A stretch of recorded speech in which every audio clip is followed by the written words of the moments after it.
Hello everyone, I'm Julie and we are back with another Feng Shui episode. This time we're talking indoor houseplants. There are so many incredible benefits of adding indoor houseplants to your home, from improving the indoor air quality to enhancing the overall look and feel. But what if I told you that you could attract greater health, wealth, and abundance by simply choosing one plant over another? Feng Shui is all about good vibes. We want to make careful considerations as to what we bring into our home to give it that positive energetic boost. Watch this video to learn all about the best indoor plants that you can place into your home right now according to Feng Shui. Here's what Feng Shui looks for when it comes to indoor plants.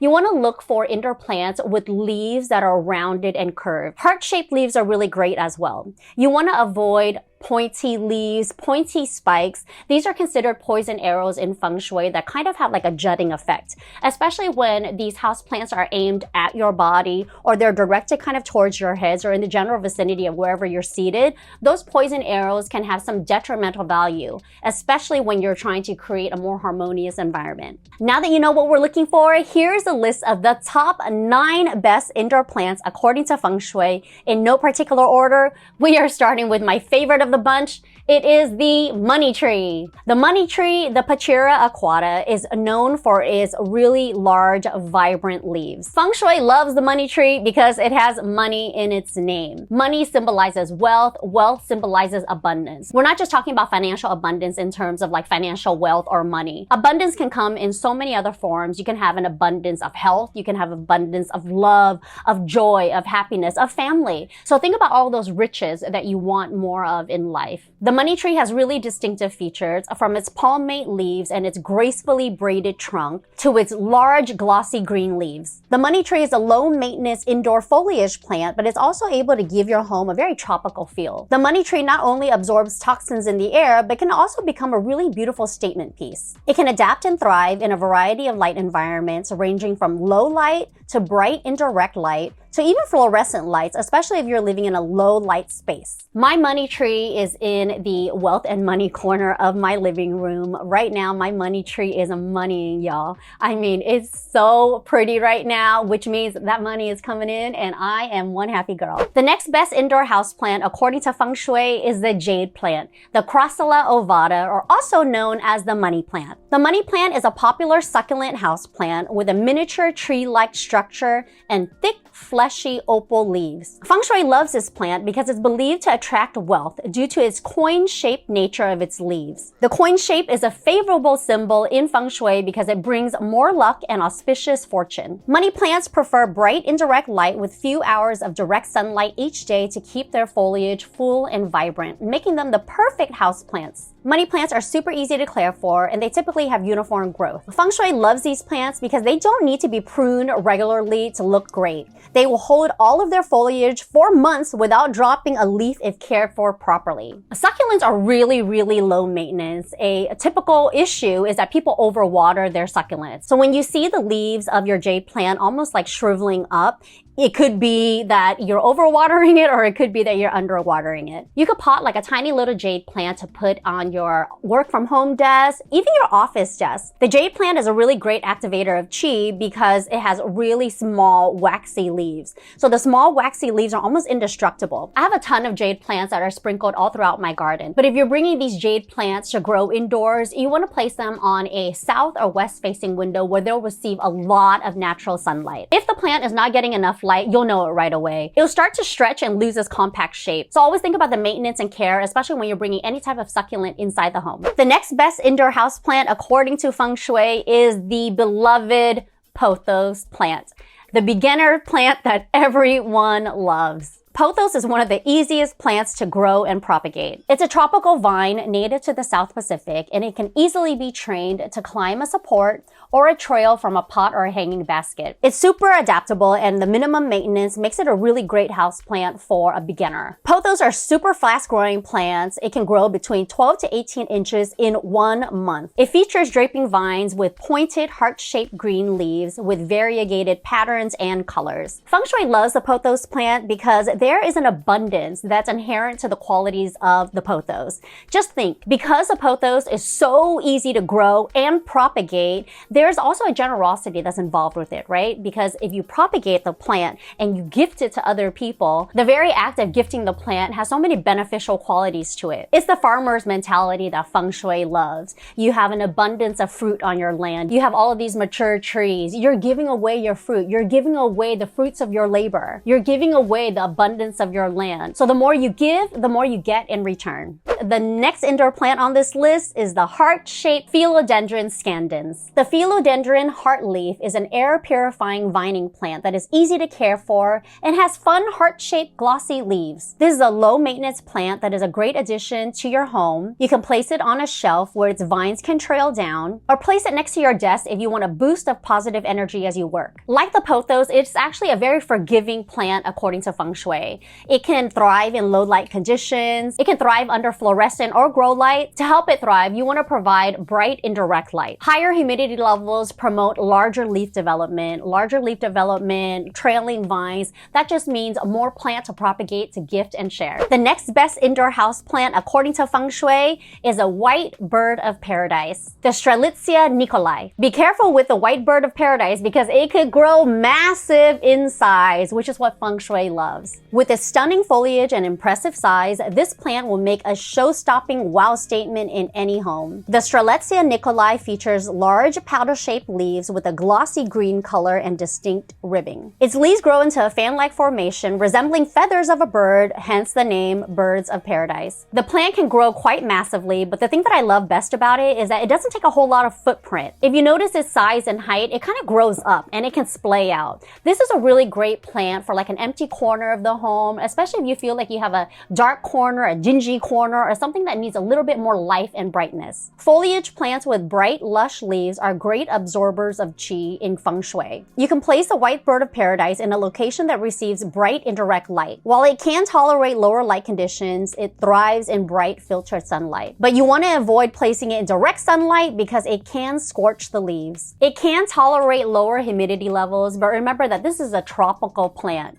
It wants heat, it wants moisture, it wants humidity. So you can also regularly mist it if you want to create more of a favorable microclimate. The next best indoor house plant, according to Feng Shui, is the snake plant. The snake plant, the Sansevieria, has a sword-like leaf shape. Feng Shui loves this plant because it offers a feeling of protection. Use it in areas like the entry or even hallways when you're working to cure a home condition that you cannot change. Snake plants are really great conductors of qi because they grow so vibrantly. It's really easy to care for, it's a very low maintenance plant, and it could grow really tall. You can place snake plants on either side of your front entry if you want to create symmetry and balance for your front door. If you have a front door that's facing a back door, that's called a shotgun entry, or if you have a front door that's facing a stairwell, of course all of that qi could go right up the stairs, right through that back door, and it doesn't have time to permeate the space. This is when I love using indoor house plants like a snake plant to help slow down that qi so they can meander and permeate the space a little bit longer. Snake plants are very low maintenance and it can handle low light levels, so these are really great choice for low light plants as well. The next best indoor house plant, according to Feng Shui, is the peace lily. I mean, peace lily just has peace in its name. Doesn't it make you feel good? The peace lily is a favorite in Feng Shui because it's known to keep the energy of the room positive and upbeat. The dark green leaves are used to attract wealth, while the flowers bring good luck. Peace lilies are known to be super low maintenance. I mean, you can kind of neglect it, leave it there for a little bit, water it after maybe like 2 weeks of not watering it. It just perks right back up. I love the peace lily. It's just a very, very low maintenance plant. An east-facing window is perfect for the peace lily since the plant likes to be exposed to bright morning sun. A north-facing window would also be a good choice since it doesn't receive a whole lot of light. You want to keep peace lilies out of areas where they get direct sunlight all day because it can dry them out, and it's also known to scorch the leaves. The next best indoor house plant, according to Feng Shui, is the rubber plant. The rubber plant is notorious for removing toxins from the air, which keeps your space feeling fresh and vibrant. It's one of the best air filtering houseplants since the rubber plant features wide, glossy green foliage, and it can reach ultimate heights of 10 meters, which is over 30 feet with the correct care. To optimize the Feng Shui benefits of the rubber plant, you want to place it in a bright sunny spot. The east or southeast sector of your home is the perfect place for this. Placing it here will bring an air of calm and peace into your space. A rubber tree is a ficus. A ficus is related to the fig tree. Do you know where this is going? The last indoor plant that we'll be discussing today is the Ficus lyrata, my beloved fiddle leaf fig tree. I have so many videos on this channel dedicated to my Ficus lyrata. We've got propagation tips, we have basic indoor plant care tips, but today we'll be talking about why Feng Shui loves the fiddle leaf fig and how you can bring it into your home for greater wealth, health, and prosperity. The fiddle leaf fig has a finicky reputation. I mean, people love it, people hate it. It's not the easiest houseplant to grow, but I've had such great luck. Feng Shui loves its huge, round leaves. These small trees are well adapted to indoor temperature and filtered light, but it's hardy enough to survive in less than ideal conditions. If you have a window that receives really bright morning light, you can grow a fiddle leaf fig. I have placed my fiddle leaf fig in a south-facing window with great luck before. It grows tall, it grows lush, it goes really vibrant, and it's so easy to propagate. I have propagated and gifted so many of these Ficus lyratas. I mean, I don't even have any more in my home. There are some additional care and basic tips according to Feng Shui when you want to bring indoor plants into your home.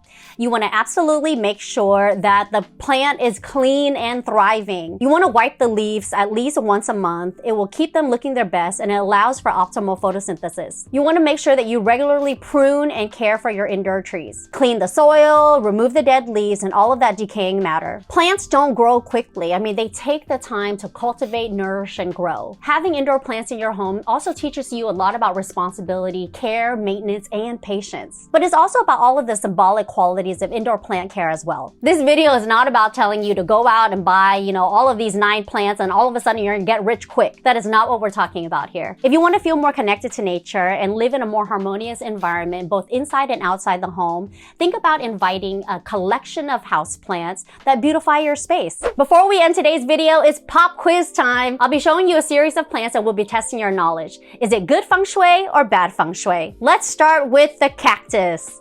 Is the cactus good Feng Shui or bad Feng Shui? Just look at the cactus.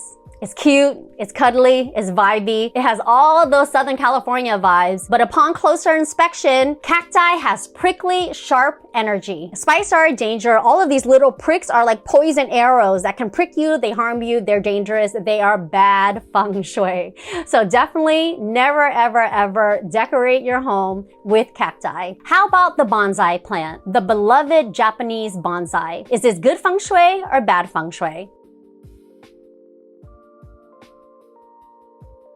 The bonsai tree is a dwarf plant with stagnant energy that never grows. So the bonsai plant is a hard no. This plant never grows. It stays small, it stays dwarfed inside. Sure, it's like a perfect little tree. It's like a miniature sized tree. It wants to promote abundance, prosperity, wealth. There's nothing abundant about this little dwarf plant, so I'm gonna say no for the bonsai. How about the rattlesnake calathea? Is this good Feng Shui or bad Feng Shui?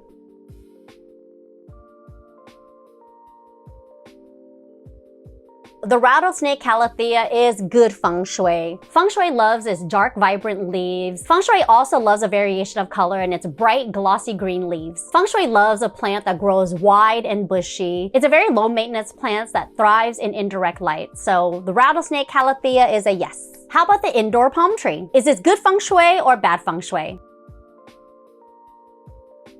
The indoor palm tree is good Feng Shui. People believe that the waving palm branches actually brings good luck to your space. The palm leaves are said to ward off evil spirits. Palm trees also symbolize honor and victory, making them a common sight in both ancient and modern celebrations. How about the aloe vera plant? Is this good Feng Shui or bad Feng Shui?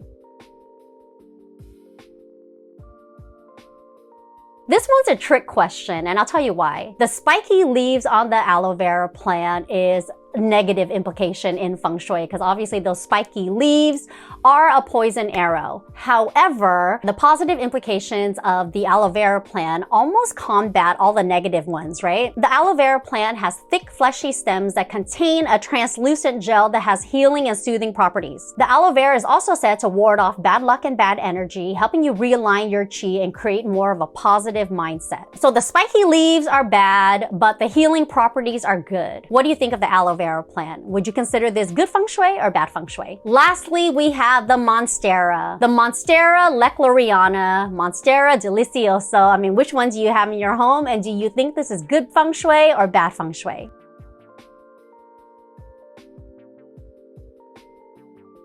The monstera, although really huge, really vibrant, really lush, I would consider bad feng shui, and I'll tell you why. Each individual leaf has fenestrations on it, which means it has like holes, right? These fenestrated leaves are very coveted if you are an indoor plant lover and you love a monstera. However, the negative implications of having a monstera in your home is all about lack. The splits and the holes in the leaves are considered to be missing parts of a whole according to feng shui. So feng shui loves whole parts. It loves big, round, vibrant leaves. It doesn't love spiky leaves. It doesn't love holes. It doesn't love thorns. It doesn't love pricks. So a monstera, even though I love its large, vibrant leaves, you know, there's just a lot of negative space to it. That negative space, those voids in the leaves, to me, signify negative energy. It almost feels like there's something missing, you know? That's it for today's feng shui video, everyone. How did you do on the quiz? According to feng shui, these are the best indoor houseplants to boost your health, wealth, and overall well-being. Remember that this is a feng shui heavy topic. So, of course, if you want to introduce any types of houseplants into your home, go for it.